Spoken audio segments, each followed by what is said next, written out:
Hey everyone, this is one of our special Slap School series segments, it's hard to say, on mindset. And as I've been saying in other segments, my belief is that strongly how we manage our mind as business owners is probably the most important element of building a successful small business. So we've got Joyce Sunada here from Joyful Endeavors. Joyce is a fellow Albertan, which is very fun. And is just an incredible human being who I think has a lot to share on this topic. So Joyce, if you wouldn't mind, just tell us a little bit about you and your work. Thank you for having me, Carissa. I am known as the wellness educator here in Alberta, and I help educators prevent burnout, increase their wellness so that they can positively impact our future generations. Amazing, amazing. And how important, is that as the world modernizes, as we realize how interconnected we are, right? Like the impact of teachers and educators is such a, this is not what this segment's about, but it's just such an what's the word I'm looking for?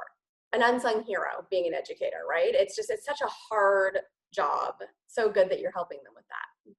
Well, and it's so important if the educator is well, that really has a positive impact on the students. And if the educator is not well, it has a negative impact on the students. So really important that we take good care of ourselves as educators, again, so that there's that positive ripple effect. Totally. And I would use the analogy, or I would assume that that actually applies directly to being a business owner, right? Like if you are a business owner that's not well, the ripple effect that that has on your staff, your customers, the people that you influence is really significant. Absolutely. It's what I've learned is it's kind of like my business grows in proportion to me and my wellness, my mindset, how confident and how well I am. It really over the last 5 years has kind of exponentially grown based on how well I am and how again, how confident and how well I take care of myself. It is reflected in my business. So talk to me about burnout. I think that, yeah, I know we all laugh. Every business owner is laughing right now. I definitely in my kind of long journey as an entrepreneur have experienced moments of burnout, and, it's devastating. Those are also the moments, of course, not surprisingly, where my business suffered the most. So what do you know about burnout? How would you describe burnout? How do you identify if you're burnt out? Just talk to us about everything you know about burnout. Well, all right. So I know what not to do because in 2006, I actually burned myself out. I was a school administrator. So I guess a school administrator, we could kind of parallel to being in charge of a business or a group Definitely. of people. And I put myself in a 24/7 on button where I'm always available and sure, email me. And yes, I will supervise. And at the same time, being a school administrator, I also have 3 daughters that were growing up. They're all in competitive soccer and very busy as well. However, I just felt that I needed to give and contribute to everyone. And sometimes in our businesses, we do that. We want to have the most incredible customer service and we pride ourselves in, email me at any time. I'm on 24/7. However, what happens is then our body is totally in fight or flight and can even freeze. And so then we're not available because we're kind of in panic mode. So going back to my own personal burnout is I just thought, in giving constantly and being there to support everyone else, I actually burned myself out. I had to take a year medical leave. Wow. And so now instead of being available for everybody, when you're actually physically placed on the sidelines, then there's no contribution.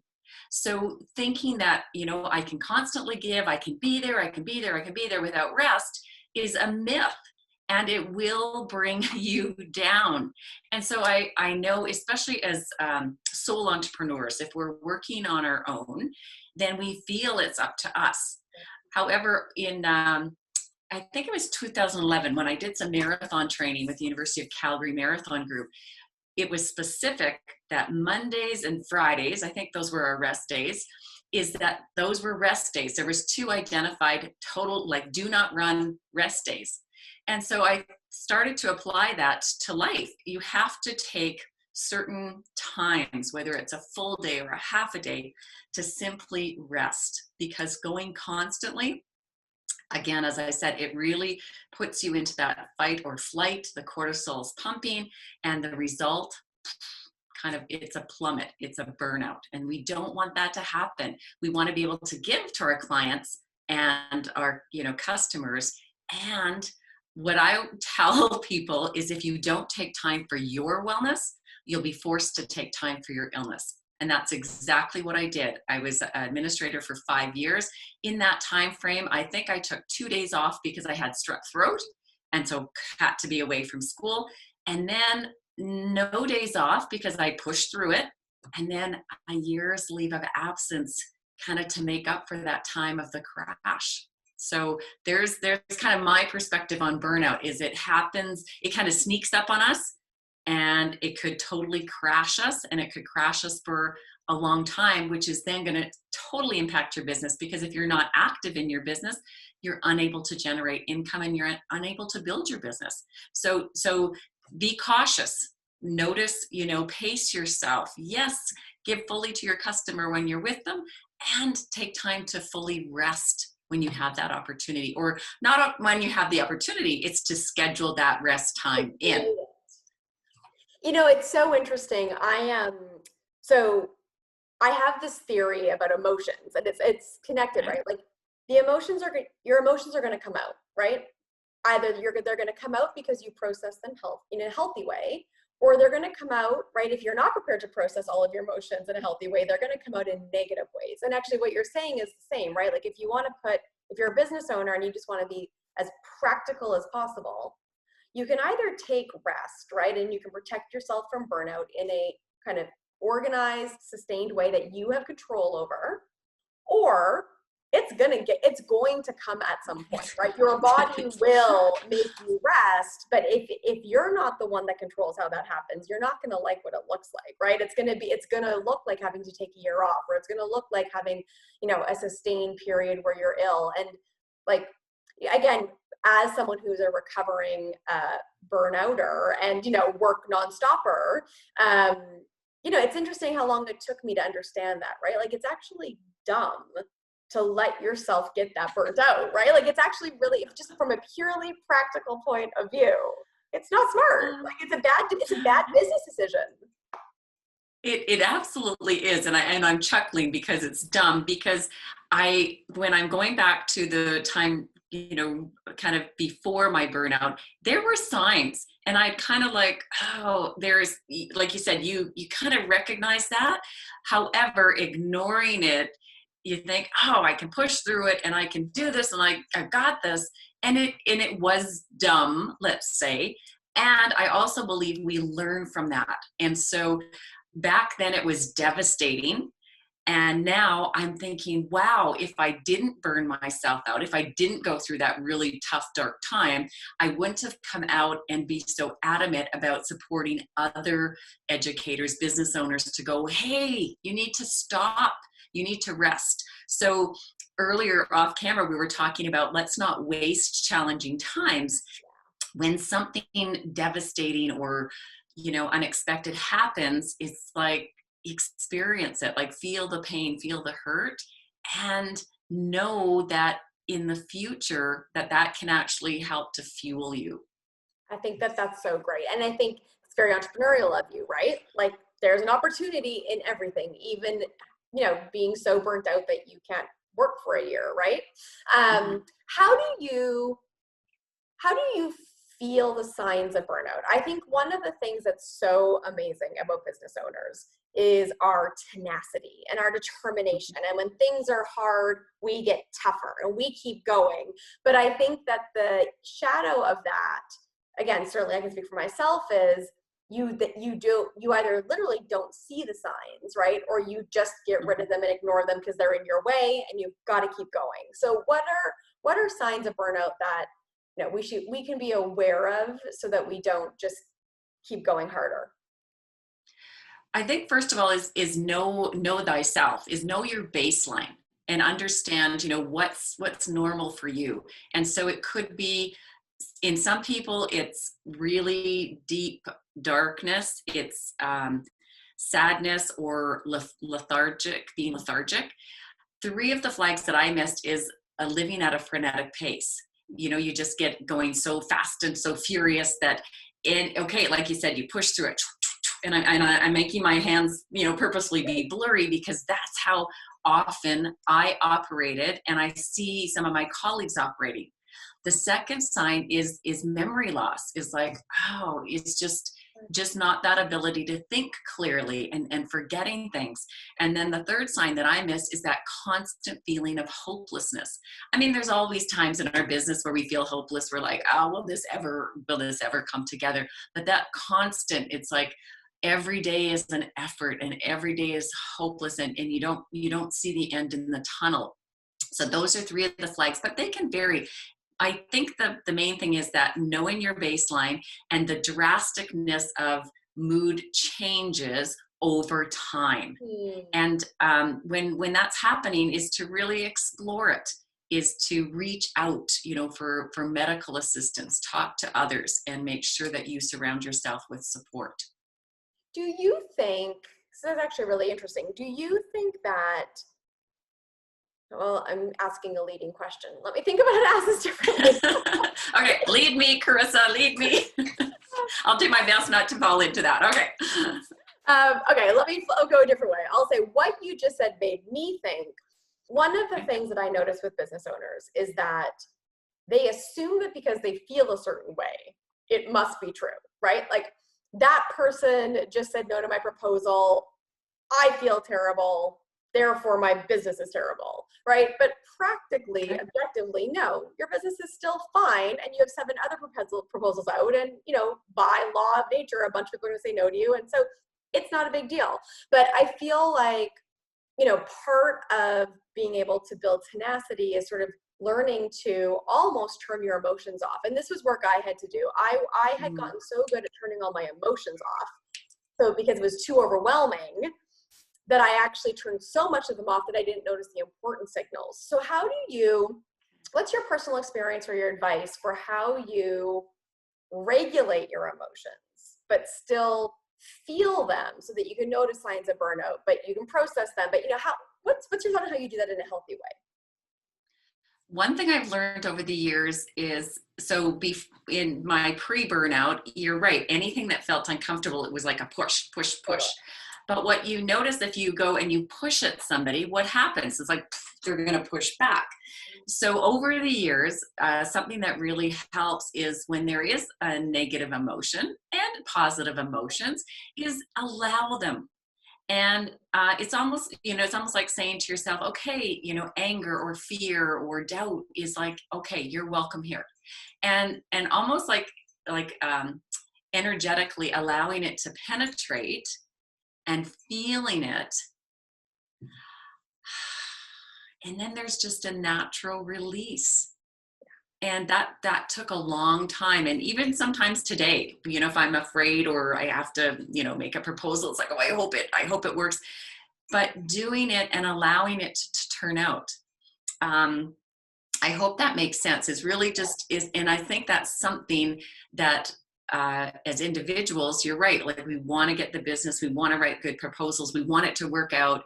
And so we're pushing, but when there is something that's negative, to absolutely feel it, let it, kind of let it go through us. And then, okay, it actually feels less painful, and it gives that time for us to process it. And, oh, okay. Coming at our business through curiosity. Oh, well, that proposal didn't get accepted. Oh, okay. Well, I might change it differently next time. And just curiosity is so much more joyful, isn't it? It's like, I wonder why that didn't work. And then maybe asking questions is, okay, why didn't that work? Whether it's self-reflective or other fellow entrepreneurs, or going back to the client and saying, well, was there something I could have added that could have made that more attractive? So I guess bottom lining that is feeling the emotions, allowing them to hurt. Even sometimes now I'll hear a song or some music, and it just makes me feel sad. And so I just sit there and I maybe cry for 2 minutes or 10 minutes, and I go, Okay, got it. And move on. Yeah, it's funny. It's so counterculture. I think as entrepreneurs, we've been taught a lot of terrible, terrible, terrible lessons. I mean, if you just think about the popular culture of entrepreneurship, right? It's work nonstop, be a leader, disrupt everything, don't listen to any. I mean, it's like, it's a really sort of egocentric, Really. individualistic, kind of macho. And I don't mean that as in male, female, but just like kind of macho vibe, as opposed to, I mean, I literally think that is the exact opposite of how you succeed as a business owner, right? I mean, I really think that you succeed as a business owner when you're connected to yourself, you're humble, you're connected to others, you're heart-centered, you're trying to do good work, but you're focused on your wellness. Like, it's really interesting how I think how far we've gone away from what it really takes to be successful, and we've got this storyline that people are aspiring to, but it's making us ill, it's making us burn out. It's an unattainable idea, that has somehow become the popular idea. I agree. And when you talk about heart centered, we can be heart centered, and our head can help inform. So we can work together. Sometimes we get so head centered, so logical, so thinking in the thinking mode, it kind of takes us off our game. Whereas there's often times when we're even looking at business decisions, and we know, like, there's a sense in our heart. It's like, okay, I just know that I need to do this, or I'm wanting to do this.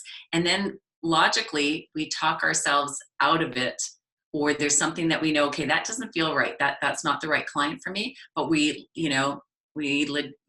become logic, and we talk ourselves into it. I said, I can justify anything, like those shoes, or whatever. Our mind can really justify anything. So we need to be informed in our heart, and then our mind can help us figure out the details of how to go about it. I love that. You said something earlier I want to go back to, because I've actually never Okay. thought of it this way, but it's kind of genius. You used a quote about wellness and illness, and I feel like one of the things that I always believe is true for myself is, life is a series of choices. And I can choose what my life looks like in a lot of ways. I can't control my circumstances, but I can choose who I am. And Mhm. this idea that there's a choice and it's wellness or illness, that's interesting, because all of a sudden wellness is not like woo woo, maybe I should be do wellness one day. But if you actually really go to that level of simplicity, all right, what do you want to choose, people? Wellness or illness? Your Mhm. choice. Then all of a sudden wellness is a practical decision, not a like woo woo wellness decision. Um, do you think it's that clear cut? Is that a choice? Is it wellness or illness? That's a good question. I think, in the context of the quote, if you don't take time for your wellness, you'll be forced to take time for your Yeah. illness. The intention is really to have people pause and be more conscious of choices. Yeah. In business, like you said, we show up into our offices, we might not be clear, we might be under the weather, and that affects the choices, and maybe it affects the proposal that we write. Whereas if we pause and we go, do you know what, today I'm just under the weather, I'm going to put out of the office on my email, and I'm going to sleep for half a day. So I'm choosing that. And then I believe we come back stronger. So we have to take those moments to, again, I guess it's a pause, and go, okay, what's going to be most beneficial? Yes, I can push through the proposal, and I can do this. And however, what's the impact on that proposal? What's the impact on the client? So caring for ourselves is actually showing that we're caring for others, because when our cup is full, we're energized, we're feeling healthy, then the quality of our work is better and our interactions are better. So that's the intention of that. And choice to choice, I mean, moment to moment in our choices, yes, I think that helps to support our wellness as well. Totally. Yeah. I actually think it's actually really clarifying for me. I'm literally sitting here feeling very convicted, like, about the number of choices that I made today and how many of them Mm, would be leading me in the path of wellness or leading me in the path of illness, right? And of course, it's not immediate, but all those choices do add up to sort of being your well self, or, you know, being compromised in some way. And so it's really profound to sort of just frame your day-to-day behavior in that lens, right? Am I making a choice that's leading me towards wellness, or, you know, towards illness? It's really interesting. I also really agree with, you know, when as a business owner we push ourselves, we're probably not winning, right? We're probably doing a crappy job on that proposal, right? Or we're probably going to a meeting and not, you know, putting the dots together in the way that we could if we were our best self. And so I think we think that if I push through, I'll get it done. But I don't think we're asking, if I give myself the rest I need, or if I do it when I'm in a better place, will I get it done better, right? And I think we miss out on our best performance by just driving all the time. Well, and I think sometimes because the to-do list is so long, that we're like, okay, I got that, I've checked that, I've done that meeting, I've got that proposal out, and taking that time to slow down and giving it our best, and maybe doing less. Like less is more is a great motto. And so sometimes it's just like, okay, let's take some quality proposals, some quality clients, and really invest in them.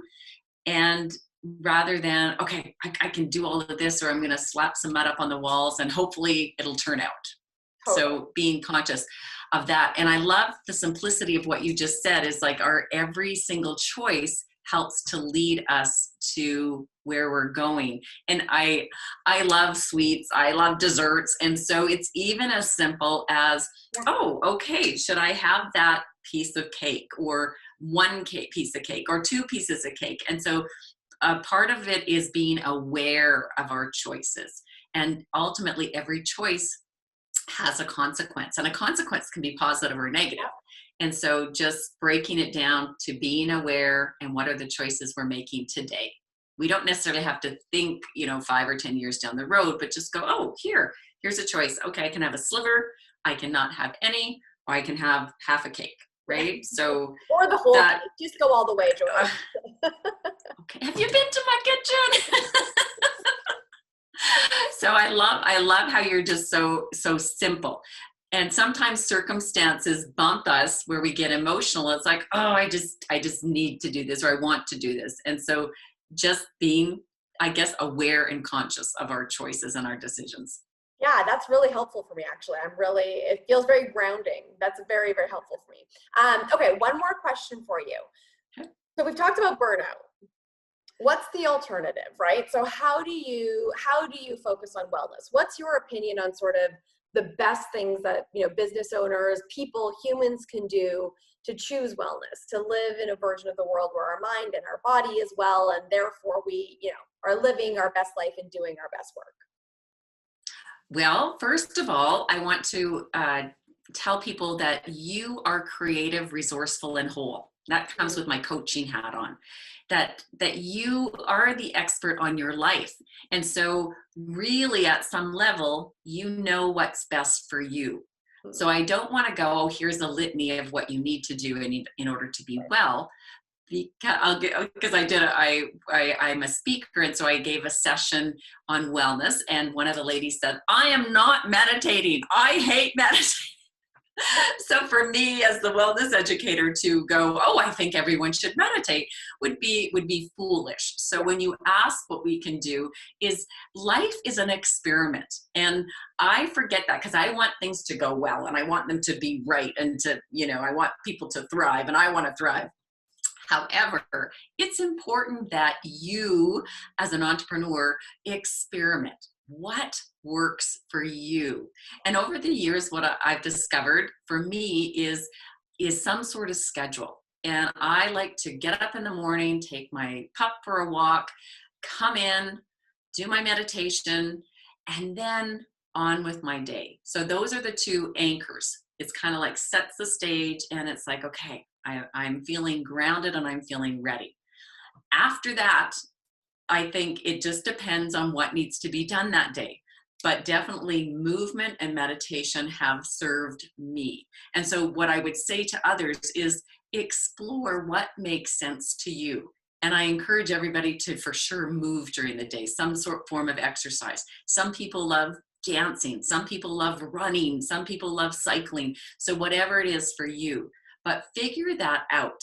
Know what works best for you. Know if there's certain music that you can put on that can boost your energy, or is there a quiet meditation? So knowing what works best for you. There's no shortage of resources on wellness tips, tricks, and what you should do. It's actually but exhausting again, well. Pardon me? It's What did you say? It can be exhausting trying to do well, because there's just so much information. Yeah. Right. And so, so look at the information, figure out, experiment, like what feels right for you, what helps you with your productivity. And for sure, I would say also is rest. Something that often people ignore is a good sleep. So, setting up a sleep routine before bed, getting a good, it could be 6 to 8 hours, again, whatever works best for you, and then waking up refreshed, going into your schedule. I hope that wasn't too loose, but I think that's great. I think the really important that people experiment and figure out and know even what they eat. I find if I have like a glass of wine or something late in the evening, the sleep is disruptive. Right. So, it is an experiment, and it's important that you figure out what feels best to you, and really just to tune in, because at some level we know what's good for us. And so listen and then put that into action. I said that was going to be my last question, but I just want to come back to one thing you just said, because it was really good. Right. Which is that I think that the world lives in this idea of, if someone's an expert, then they're going to give you a plan, and you have to do the plan. Yeah. If you don't do the plan, then you fail. And that, I think, is so actually limiting. And so what I love about what you just said that I really want to, remind everyone of is, we should take as much information as we can. And then I've also, like, life is like just research and development. Everything I try is a new research and development moment. And this idea that we actually do know ourselves. And part of this journey with wellness is just actually creating enough space in our life to try different things, to see what calms our body and our mind, to see when we feel best. So I really appreciate that as an expert in this, you're not just giving a formula, but you're saying, no, the message is take care of yourself. The message is focus on your wellness, but do experiment to find what's truly right for you. I think that's really great. And be gentle on yourself. Yeah. Be loving and kind to yourself, as if you were your own best friend. Would you berate your best friend? Would you, kick them when they're down because they're not feeling well? Absolutely not. So part of the core is to have a good relationship with yourself, is to know that you are enough. And today you're doing the best that you can. Did it look like maybe the rock star performance of yesterday? Maybe not. But maybe you need that time and space. So be gentle on yourself, figure out what really works for you, how you can nourish yourself, and then follow through. That's the important piece. Knowing it and doing it, sometimes there's a gap there. Those are very different things, yes. Okay, I'm asking you one more question. And this is now just selfish because I want to know. Okay, this is really my last question though. Okay. Rest. I think, so I need to get better at rest. I'm not good at it. But I think that sometimes I'm resting, but I'm actually like watching something on Netflix, or I'm really looking at my phone. That's actually, like, that's not rest. I usually feel more drained after that. So what is rest? If you have, let's just say that every business owner put, 2 blocks of rest in their calendar a week, which I think would literally change the world. What do we do when we're, like, what is rest? What do we do when we're resting? That's a very good question. I think an important piece would be to shut down the electronics. Yeah. And rest for me would be outdoors, someplace calm. Yeah. And again, you as a business owner need to identify what's your rest. I will suggest for sure on the sleep piece in the evening is create a routine. When we were kids, or when I had when my girls were younger, is we would maybe have a bath We'd read stories. We'd rub the backs. We'd have a drink of water. We would quiet. We would separate daytime, work time, school time from bedtime. So I think if you're going to set up a rest time during the day, is to somehow separate it. But for sure at night is to take the time, to shut off the electronics at least 30 minutes, if not more. Maybe read, you've got your, your hygiene, your brush your teeth, whatever it is, your sleep routine is to set that up so that there's a separation between work and rest. And what you'll find is that, that there's that distinct piece. It's just like, even when you go into a meeting, perhaps you're prepping for that meeting and then you arrive. So you're prepping to wind down your day. And then, now I can relax and now I can sleep. So rest is really important. And for me personally, is shutting the electronics off, because sometimes what that does is trigger, look what Carissa's doing. Oh my gosh, I'm not doing enough. It's like, this is not fabulous. And I should text this person. And oh my God, I didn't post on Facebook and I missed somebody's birthday. Whew. Totally. So even though it feels like we're just chilling out and we're numb, the brain is still going. So what's something that you can do to shut that off and then get into your sleep time? Maybe every entrepreneur needs to take up like a hobby, like building puzzles or something. I feel like we all need something that is not thinking, that we need to sort of like be able to shift into. Maybe that's the next big idea. And being present. So let's say I'm building a puzzle, is to be present and conscious of what I'm doing, rather than I'm putting this puzzle, but I'm thinking about my next assignment, or I'm coloring, but I'm really thinking about, oh my gosh, I need to be doing this. So part of it is being mindful, is being where you are, being present. So as I'm talking to you, it's been great because I'm just engaged in your conversation. I'm waiting for your questions, not even thinking about my answers, is totally being present. And that is where life gets juicy, and that's where it's fun. And that's where it's like, there's not stress. In this moment, there is nothing wrong. There's Right. Here we are. This is it. Right here. Here we are. And this is all we have to do for the next however long it is. And then we will say goodbye and we will go on to whatever we need to do, rather than kind of worrying. I said when we're worrying about the future or lamenting about the past, that's when we're stressed. Yeah. But when we're right here in the present, having a beautiful conversation, then all is well. Totally. Isn't that so? I mean, I'm always struck. I've been on this wellness journey for a decade, and every single time I talk about it, I'm struck again by like how simple it is, right? Really, it's simple. How hard it is to do what is so simple, but like how transformative it is if we can just do these really simple things. It's amazing. And the benefit is so extraordinary, and that requirement is so minimal. It's crazy that we struggle to just make these small choices every day. It's crazy. We will do it. And rest assured that in every moment we're not going to be perfect. It's okay. It's okay to take a few steps forward, 20 steps backwards. It's a journey. It's a ride. It's our life. That's how it unfolds. Like, not every moment is going to be the perfect choice. And that's okay, is again, to be gentle on ourselves. Well, and isn't even that part of wellness, right? Giving yourself a break. Because the worst thing you can do is make a non-great decision, but then be hard on yourself. I mean, that's like literally missing the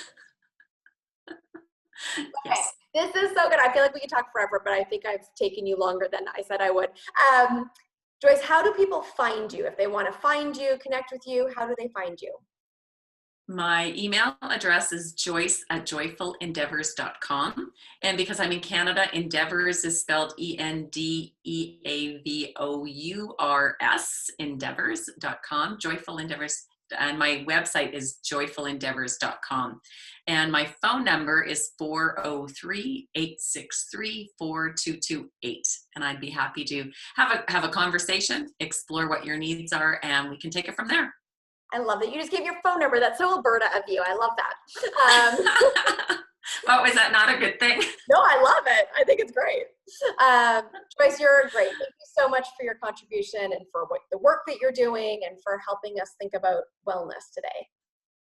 Thank you so much for having me. It's been a delight to reconnect. I really appreciate you and all that you do for entrepreneurs, Carissa. Thank you. Thank you.